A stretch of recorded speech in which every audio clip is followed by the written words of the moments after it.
السلام عليكم حبايبي، عاملين ايه؟ مع قناة سيسترز فود للوصفات البسيطة والسهلة. النهاردة هنعمل مع بعض صينية الفراخ بالخضار بطريقة جميلة وبسيطة. هنستخدم اي خضار موجود عندنا في البيت، ما احناش مقيدين بنوع خضار معين، ودي يعتبر الطريقة التقليدية. هنجيب الفراخ بتاعتنا هنقطعها نصين او 4/4 او قطع حسب رغبتنا.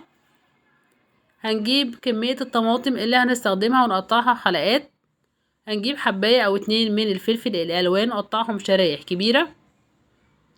هننزل بحبتين 3 من الفلفل الحامي، لو ما احناش حابين الحامي هنستبدله بقرن فلفل الوان. هنجيب كمية البصل اللي هنستخدمها ونقطعها دواير. طبعا احنا عارفين كمية البصل والطماطم بتتحدد حسب كمية الخضار اللي هنستخدمها في الصينية بتاعتنا.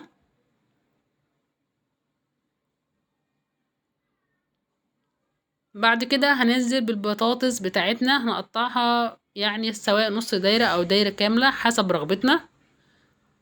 هنزل بربطة صغيرة من الخضرة، معلقة كبيرة من الثوم المفروم، معلقة صغيرة من الكمون، معلقة فلفل أسمر،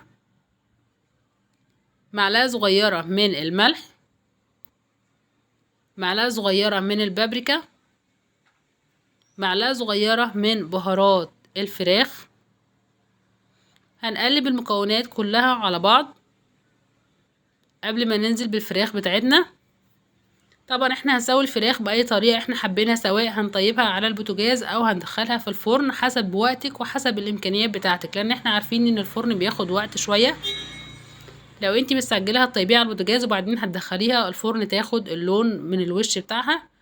لو انتي بقى الوقت مسموح عندك وعندك فرن طبيعي فبتحطيها في الفرن من الاول. انا هدخلها في الفرن من الاول وهسويها.